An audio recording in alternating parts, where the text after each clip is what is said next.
Je t'en prie.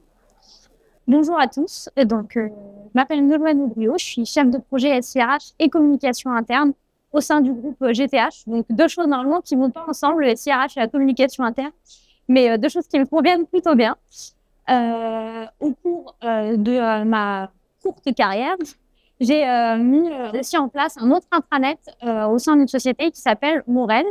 Et là, ça fait donc 2 ans que je suis au sein du groupe GTH et que j'ai lancé du coup l'intranet dès mon arrivée, avec Intranet Insight. Et alors, que fait GTH? Alors, le groupe GTH, donc c'est un acteur clé dans le domaine de la santé depuis 1986. Donc, c'est une entreprise familiale, indépendante et qui travaille dans la promotion pharmaceutique. Donc, du coup, on a le groupe GTH avec 2 entités. Donc, le groupe chapeaute les 2 entités qui sont Curail Lab et GS Healthcare. GS Healthcare, donc, on a des délégués médicaux qui vont auprès de médecins traitants et de pharmaciens promouvoir des produits. Et on a la partie Curail Lab avec, du coup, différents sites de production de laboratoire. Donc voilà, donc on a 7 sites en tout, dont un qui est basé en Belgique. Et l'un des aspects principaux chez nous, c'est l'humain. On veut mettre l'humain au cœur du groupe. Bon, passionnant avec toutes ces entités, plusieurs langues, j'imagine, dans le groupe. On va voir comment vous êtes sorti avec l'intranet pour réussir à avoir une plateforme unique de communication. On va découvrir ça dans quelques instants. Avant tout, je vais me présenter. Donc, moi-même, je suis le dirigeant de la société Intranet Inside. On vient chaque année sur le salon, bien entendu. Pour ma part, j'ai pu piloter plus d'une centaine de projets intranet. On est passionné de ça. On écrit beaucoup de contenu à ce sujet-là sur notre blog. N'hésitez pas à les consulter. Et voilà, on aime transmettre cette passion. On travaille dans tous les secteurs pour des collectivités, des grands groupes, des PME, des groupes internationaux dans la santé. Et voilà, donc on va vous présenter un peu nos bonnes pratiques de ce qu'on a appris ces dernières années. J'espère que ça vous apprendra des choses et que ça pourra vous guider dans votre projet. Mais avant de commencer, je voulais savoir si certains d'entre vous avaient déjà travaillé sur un projet intranet ou avaient peut-être un projet intranet de prévu, juste à main levée. Merci. Merci beaucoup. Bon, j'espère que ça vous apprendra des choses. Si vous avez des questions pendant la présentation, n'hésitez pas. On est là pour ça. C'est vraiment pour transmettre un peu notre expérience. Lorsqu'on commence un projet intranet ou digital workplace ou digital d'ailleurs au sens large, on doit se demander pourquoi on le fait, pourquoi on va demander de l'argent à la direction et qu'est-ce qui va justifier ce projet. Et généralement, les projets dans l'intranet, ça va être diffuser la com interne, bien sûr, plutôt remplacer les mails, ça fait partie des grands classiques. Pouvoir fédérer les équipes quand on est présent dans plusieurs entités, plusieurs langues, plusieurs pays, avoir une plateforme commune pour fédérer les équipes et donner du sens. Ça fait partie de l'objectif classique qu'on rencontre. On va pouvoir relayer un projet d'entreprise. Souvent, dans l'entreprise, on a un projet stratégique à 5, 10 ans. L'intranet est parfait pour que chaque collaborateur puisse s'approprier ça. Voilà, il y a tout un tas. C'est la beauté aussi des projets intranet, c'est que ça peut servir à plein de choses, à du RH aussi. Et voilà, simplifier l'accès à toutes les ressources. On a tout un tas de raisons d'être dans l'intranet. Moi, j'aimerais connaître, Nolwenn, vos objectifs. Pourquoi vous avez investi dans un intranet? Pourquoi vous avez passé du temps à lancer ce projet? Exactement. Comme je l'ai dit déjà, l'humain chez nous, c'est au cœur de notre stratégie. On fait en sorte de mettre l'humain en avant. Donc, il y a eu un fort besoin, avant mon arrivée, de mettre en place une plateforme de communication dédiée pour les communications internes. Je veux bien que tu passes aux slides suivantes. Donc, nos besoins fonctionnels, nous, principalement, on avait donc le besoin de centraliser les informations et les ressources et également les communications sur une même plateforme dédiée. Donc, comme je l'ai expliqué tout à l'heure, on a plusieurs sites différents et on a une forte population d'itinérants aussi. Donc, on avait ce besoin de regrouper l'ensemble des collaborateurs sur une même plateforme. Et donc, du coup, on a aussi le point du contenu facile, personnalisable selon les utilisateurs. Donc, encore une fois, vu qu'on a plusieurs sites, on a plusieurs entités, on avait un besoin de donner des accès, des droits d'accès différents par collaborateur. Et donc, une plateforme intranet, c'était ce qui nous semblait le plus simple à mettre en place. On avait besoin d'une plateforme ergonomique, personnalisable à notre charte graphique. Donc, faire en sorte qu'on ait nos couleurs, nos logos, qu'on puisse choisir aussi le nom de l'intranet pour que vraiment les collaborateurs puissent se l'approprier. Et également, donc, que ce soit ergonomique pour que ce soit simple à utiliser et que les collaborateurs le prennent en main facilement et rapidement. Et le dernier point, tu peux revenir sur le slide juste avant, on a une page RH dédiée et facile d'accès. Donc, moi, je suis donc chef de projet SIRH et communication interne. Donc, je suis avec les RH. Et donc, on avait un besoin de mettre une page RH spécifique avec des documents RH pour que les collaborateurs puissent retrouver l'ensemble des documents sur la même plateforme. Exactement, toujours dans l'aspect RH, on a la partie onboarding. Donc nous, en fait, on recrute à peu près 100 personnes par an. Et donc, on a un besoin fort dans le sens où on a besoin d'avoir une plateforme qui nous permet de regrouper l'ensemble des documents RH pour que tous les collaborateurs puissent directement retrouver les éléments rapidement. Et surtout, quand on intègre les collaborateurs, nous, on a toujours une personne qui vient du coup présenter tous les éléments, donc la partie onboarding. Et donc, ça lui permet directement d'aller sur l'intranet et d'introduire aussi l'intranet aux nouveaux collaborateurs. Donc, on fait une pierre deux coups. On avait besoin, bien sûr, d'un annuaire simple où on pouvait retrouver l'ensemble des collaborateurs avec leur adresse mail, leur numéro de téléphone, un lien de redirection vers Teams, principalement. C'est ce qui est assez sympa. Et bien sûr, donc, comme Adrien l'a dit, un aspect multilingue, puisque comme j'ai dit tout à l'heure, on a un site qui est basé en Belgique, donc on a une partie de la population qui parle néerlandais. Et donc, du coup, on avait besoin d'avoir un intranet qui nous donnait la possibilité de traduire, du coup, en néerlandais le contenu. Et le dernier point, comme je l'ai dit tout à l'heure, on a une partie itinérante, donc des collaborateurs qui sont souvent dans leur voiture, donc qui n'ont pas forcément leur ordinateur et qui utilisent plus facilement leur téléphone, donc d'avoir un accès à l'intranet sur le téléphone. Beaucoup d'enjeux. On va voir dans quelques instants si le pari a été réussi. On va voir concrètement le résultat que vous avez réussi à obtenir. Donc, c'est intéressant d'avoir vu les prémices du projet. Comment vous y êtes pris pour faire ce projet? Combien de temps ça a duré? Et le projet, du coup, il a duré environ 5 mois pour lancer l'intranet, donc qui s'appelle MyGTH. Donc, on va revenir un petit peu sur les différentes étapes qui nous ont permis de lancer cet intranet. Donc, premièrement, on a élaboré un cahier des charges où on a listé l'ensemble des besoins et des éléments qui étaient nécessaires pour notre intranet. On voulait avoir une feuille de route claire. L'un des objectifs clairs, du coup, c'était d'améliorer la communication en interne et de centraliser les informations. Le deuxième point, deuxième étape, a été le choix du package. Pour ce choix-là, on a vu tous les partenaires qui faisaient leur palette. On a été chez les sorties, ça m'a parlé soit interne, soit externe. On se dit, c'est un internet, mais c'est plus fort à voir. Le agréable pas, on sait vraiment pas carré.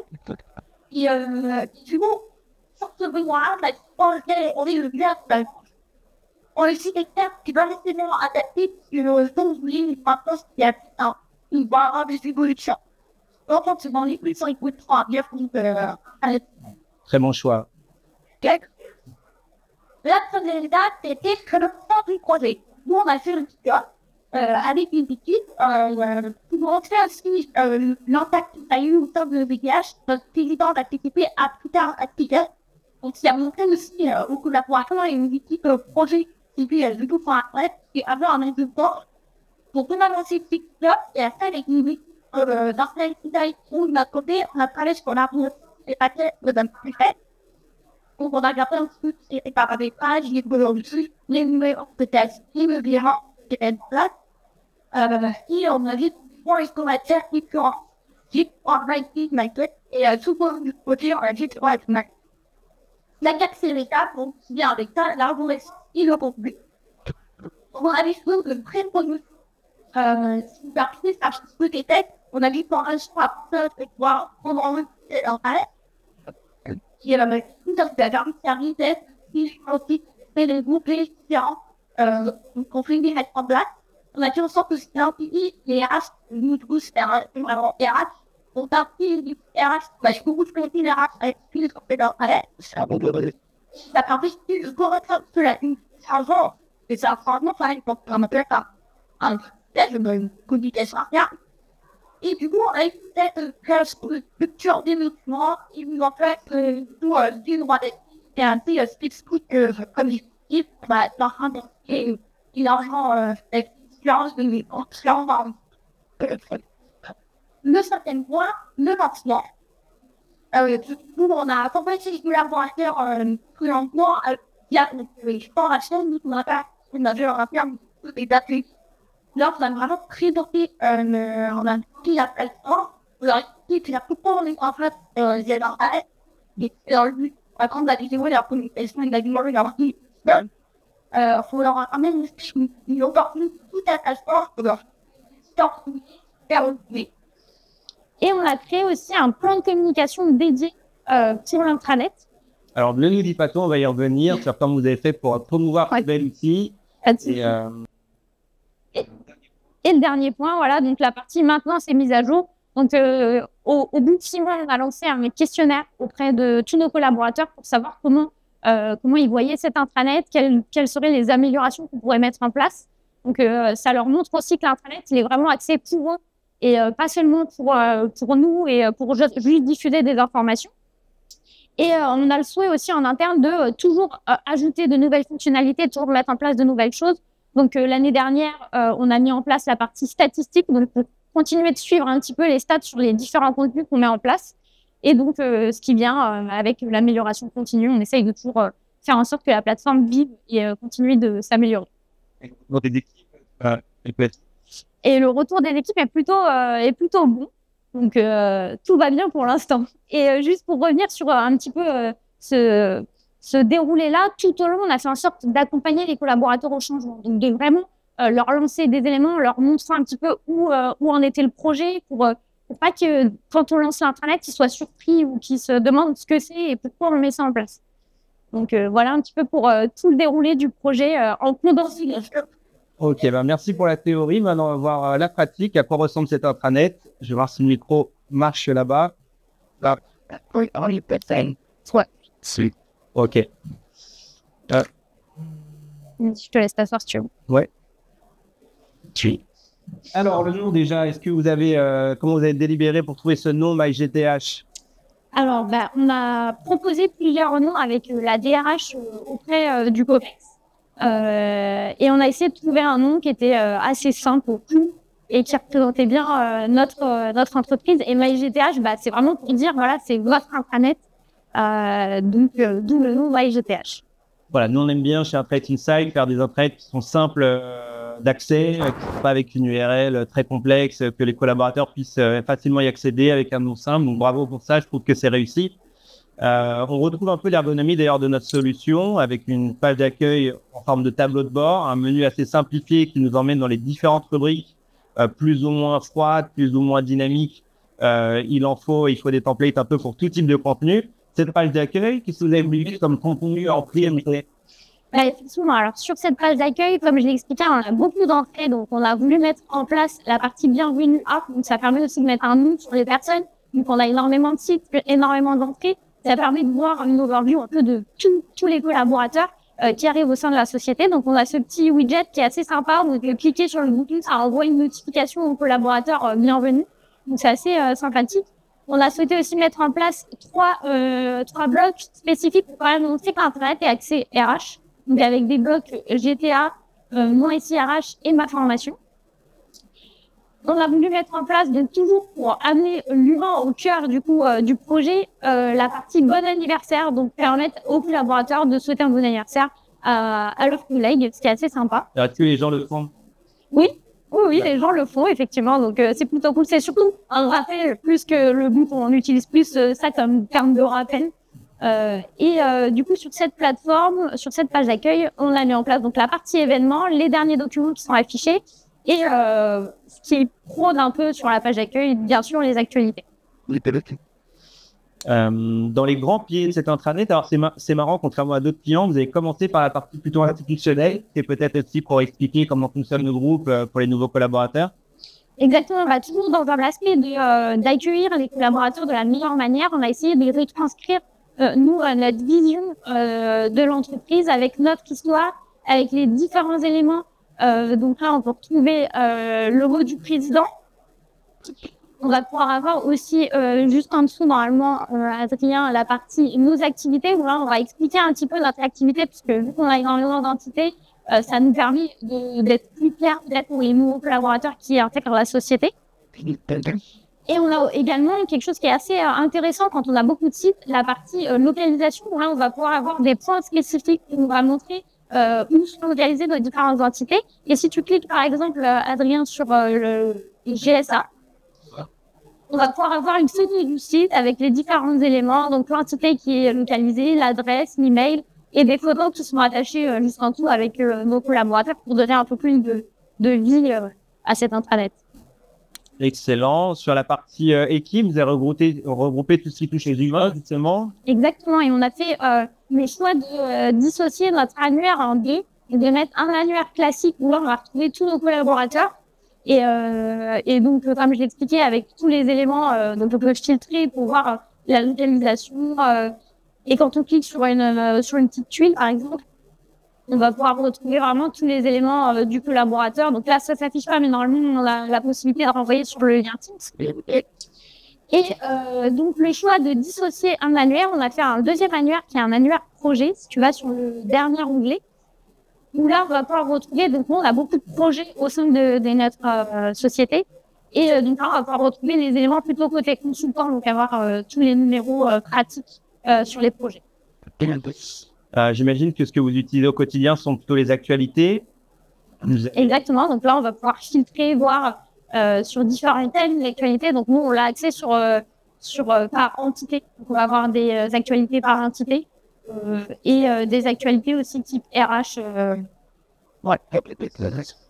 Et la partie, bien sûr, événements, où là, on va pouvoir retrouver tous les événements et actualités à cet endroit. Alors, le cœur du projet, c'était d'avoir des conduits spécifiques à chaque entité dans l'espace RH. Est-ce que tout le monde voit les espaces RH des autres entités? Et justement, c'est un souhait important d'avoir une page dédiée RH. Donc, une page vraiment très complète. C'est ce qui nous a mis le plus de temps à mettre en place. Il fallait du coup recueillir l'ensemble des contenus. Et donc, on a décliné les pages RH par entité. Et donc, on a des droits d'accès spécifiques par collaborateur qui peuvent du coup accéder uniquement à la page qui les concerne au niveau de leur entité. Et sur ces éléments, on va pouvoir retrouver plutôt des docs génériques. On va pas avoir des docs spécifiques avec le contrat de travail. Ça va être vraiment des docs plutôt globaux sur la partie RH. Et c'est là où on peut retrouver aussi vous êtes nouvel entrant et les documents qui sont normalement attachés ici pour le collaborateur avec tous les documents qui sont nécessaires pour son arrivée. Et dans la dernière rubrique, il y a un peu de documents, même si le but, c'est pas peut-être de remplacer la gestion des documents de GTA. Vous avez mis quoi dans cette rubrique documentaire? Là, exactement, on va pouvoir retrouver en fait tous les documents qui sont disponibles sur l'intranet par dossier. Encore une fois, les dossiers sont visibles uniquement par les collaborateurs qui les concernent par entité. Et ce qui est assez intéressant, c'est que du coup, quand on diffuse un document sur la partie bibliothèque, on va pouvoir le retrouver sur les différentes pages. Et ça nous permet de ne pas les modifier sur chaque page, mais de le modifier uniquement dans la partie bibliothèque et directement sur l'intranet, le document sera modifié dans les pages où vous voulez implémenter. Ok, j'imagine que cet intranet s'occupe de nouveaux points d'entrée, un peu comme un hub, et qui redirige vers les autres applis. Exactement. Donc du coup, toujours dans mon quotidien, on a trouvé intéressant de mettre en place une petite page où ça nous permet de rediriger les collaborateurs vers les liens utiles au cours de leur vie au sein de notre société. Excellent. Donc je sais pas si on a tout vu. Je sais que c'est une newsletter. Il y aurait plein d'autres choses à montrer au back-office, mais on va rester sur cette présentation. Peut-être on peut revenir juste sur le fait où j'ai dit effectivement qu'on a une plateforme en néerlandais. Donc en fait, les collaborateurs vont juste aller tout en bas, comme sur un site internet, et de changer de langue et de pouvoir accéder du coup à la page néerlandaise. Et de mémoire, vous avez plugué un outil automatique ou d'IA, DeepL, qui est assez connu. Exactement. Qu'est-ce que ça vous aide? On a en place une partie DeepL, donc moi je parle pas néerlandais, effectivement, que français, un petit peu anglais. Donc. Mais du coup, on a mis en place un système automatique qui nous permet de traduire nos contenus d'actualité. Donc une fois qu'on a mis nos actualités sur la page française, il suffit de cliquer sur un bouton, ce qui nous permet de traduire automatiquement les différents blocs et les différents éléments via DeepL en néerlandais. Très belle démo. Je pense qu'on va t'engager comme commercial chez nous parce que tu vends très bien l'outil. Qu'est-ce que, justement, une fois que vous avez fait ce bel outil, vous avez travaillé 5 mois pour le peaufiner, les contenus pour chaque entité, est-ce que vous avez fait un plan de lancement pour que les gens puissent se l'approprier? Exactement. Donc, c'est bien de mettre un outil en place, mais il faut faire en sorte que les collaborateurs le prennent. Et donc, du coup, nous, on a mis en place 2 dates de lancement différentes parce que on avait une population qui avait ses données collaborateurs sur un AD, un Active Directory spécifique. Donc, du coup, ça nous a pas permis de faire le lancement présent avec tous les collaborateurs. Donc, on a fait un premier lancement avec la plus forte population, ce qui nous a permis aussi de faire un test et du coup de faire encore mieux pour le deuxième lancement. On a mis en place avec un Intranet Insight des vidéos qui nous permettaient de teaser un petit peu l'intranet tout au cours du projet. Donc, à chaque réunion site, on mettait en place un petit brief où on redonnait un petit peu quelques éléments sur l'intranet. Donc, c'était bien parce que ça tenait en haleine un petit peu les collaborateurs. On a mis aussi en place des systèmes de mailing avec le teasing. Donc, 7 jours avant, on envoyait des mails aux collaborateurs en leur indiquant « Attention, votre intranet va bientôt arriver ». Donc ça, c'est très important. Donc ça donne un petit décompte et ça donne une envie aussi aux collaborateurs de découvrir. Et donc, les ateliers, comme j'ai expliqué tout à l'heure, qu'on a mis en place pour l'ensemble des populations, on expliquait un petit peu toute la plateforme, comment fonctionnait la plateforme. Bon, super retour d'expérience. Si tu devais, peut-être pour conclure cette présentation, les 5 points à retenir pour réussir son projet intranet, ça serait quoi? Le premier, bien sûr, c'est établir un cahier des charges clair, d'avoir vraiment tous les éléments en tête et de rien oublier. Parce que quand on est dans le projet et qu'on voit qu'il manque quelque chose, ça peut être trop tard parfois. Alors, rien oublier en termes de contenu, je pense que vous n'avez pas vécu fonctionnellement toutes les fonctionnalités Digital Workplace. Non, mais bien garder en tête quand même les points principaux qu'on souhaiterait mettre en place sur l'intranet. Et effectivement, au niveau du contenu, ne rien oublier aussi. Bon, on peut toujours le mettre en place par la suite, mais c'est surtout sur le cahier des charges, avoir quand même les éléments en tête. Le deuxième conseil, avoir une équipe projet, parce que c'est quand même un projet qui est assez important. Ça dépend après l'enjeu au sein de votre société, mais c'est bien de pouvoir avoir une bonne équipe projet parce que c'est du temps quand même qu'il faut allouer. C'est un projet à part entière. Le troisième conseil, donc adopter une approche centrée sur l'utilisateur. Donc il faut bien garder en tête que l'intranet, c'est l'utilisateur qui va le prendre en main. Donc essayer de se mettre à la place du collaborateur et de faire le plus simple possible et le plus ergonomique possible. Accompagner les équipes au changement. Donc oui, un bel outil c'est bien, mais l'adopter c'est mieux. Donc du coup voilà, j'en ai parlé tout à l'heure sur le projet, donc bien accompagner les collaborateurs au changement. Et le dernier point, assez important en tout cas pour ma part, c'est vraiment suivre et analyser la performance des contenus ou des pages pour toujours améliorer l'intranet.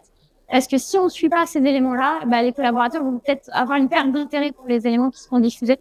Donc, tu disais que tu faisais des extracts, des statistiques régulièrement. Tu remontes quoi, le nombre de connexions, le nombre de vues sur chaque rubrique? C'est ça. Donc, on regarde les pages qui ont été le plus vues, les contenus qui ont le plus reçu de commentaires, de plus de likes, le plus de visualisations. Et après, on essaye de créer un plan de communication spécifique pour l'intranet, donc un plan de com interne. Mis en place en fonction du coup des retours qu'on a sur ces statistiques et d'axer nos communications par rapport à ça. Merci Nolwenn. On a voulu faire court en moins de 30 minutes pour vous partager cette expérience. J'espère que ça vous a montré un exemple concret. N'hésitez pas à venir nous voir ou voir Nolwenn si vous avez des besoins de partage d'expérience, si vous avez des questions. Est-ce que quelqu'un a d'ores et déjà une question? En tout cas, merci beaucoup. Si vous voulez la presse, n'hésitez pas à venir me voir, on vous l'enverra. Et puis, merci pour votre attention. Merci beaucoup. Ouais.